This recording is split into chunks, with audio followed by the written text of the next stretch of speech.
What's up, guys? I wanted to do a video on this one. So the customer came down, lay out the slabs. I eventually helped them lay it out and put all the grains running the same way and all that, carrying the tops in, cut them all in one piece, wall to wall. Of course, this one's so tight, had a little chip here. So he came in, was looking at everything and was like, hold on.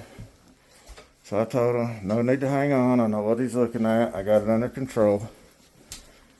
So I just wanted to show you guys what it is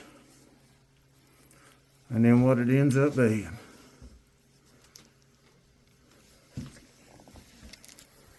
Alright, I just filled it as typical with some color match epoxy. I haven't polished it or anything yet. So I just wanted you to see the process. Here's the epoxy I used. As you can see, it's not set up yet.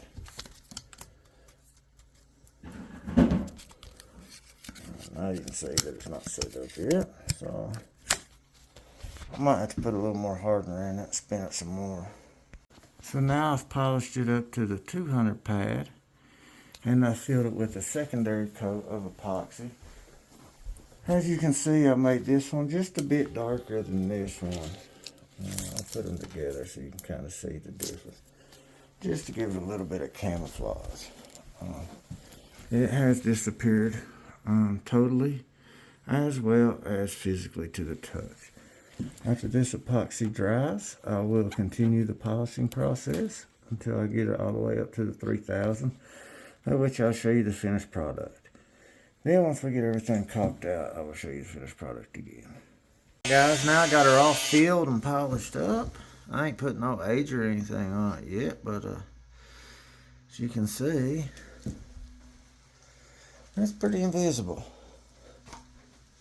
So I need to write the paramedics. Alrighty guys, my customer just came filled to this, said he could still feel the crack, so I filled it again and I sanded it with sandpaper. I cannot feel anything on it. Feel that, Dave. See if you can feel anything. It's perfectly smooth, ain't it? Alright guys. So the customer rubbed it and said he still felt a crack. So I went ahead and put another coating of the two-part epoxy with the color pigment in it again. And then I took sandpaper and sanded it down. From the beginning, this is what I did. I put the liquid acrylic in there, and then I sprayed it with the aerosol hardener. The piece was still in it, no missing pieces. Also put a first coating of two-part epoxy in there with the color pigment. After that, I sanded it with the 1, 2, and 3 polishing pads and made it smooth. Then I cleaned it with denatured alcohol, got all the dust off of it, filled it with a second coat of the two-part epoxy with color pigment with a little bit more of the gray color in it just to camouflage it up a bit. Scrape that down with the razor blade, and then I hit it again with the 3, then I hit it with the 4, 5, 6. All right, and then I filled any leftover fill that it had to it. And then I cleaned it all off, cleaned it, sealed it, all that, and that was when the customer felt it again. And then after that, I put another layer of the two-part epoxy with color pigment in it, and then the sandpaper. Now the final steps is we cleaned everything, and then painters caulked it out and all that. So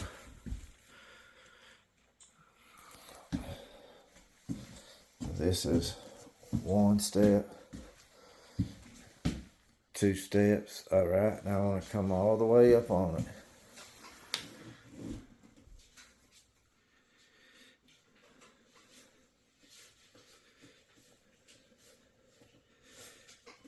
Alrighty.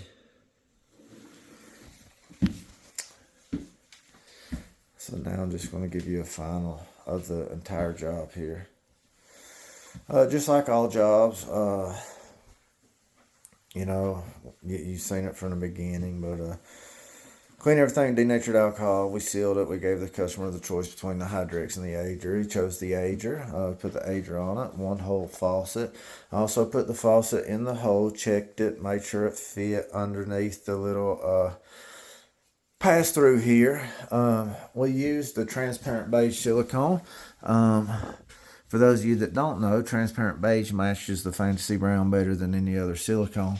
Also, his cabinets are a light color, which the transparent beige matches better. We pulled the cooktop out of place, put it on a moving blanket, as always, to slide and not scratch the floor. It's a 3-top job. I cut this top and the pass-through out of one slab, and then this top here out of one slab. That way we could keep all the grains running the same and not put any seams in the top. Also put the dishwasher bracket in. And then we also used the stainless steel cleaner to clean everything. We got a little handprint on this.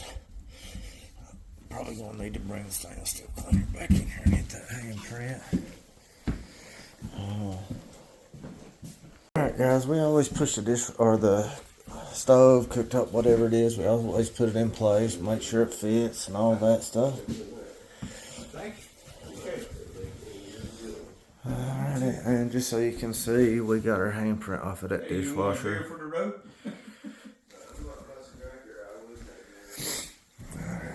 You got a citrus tea you can take.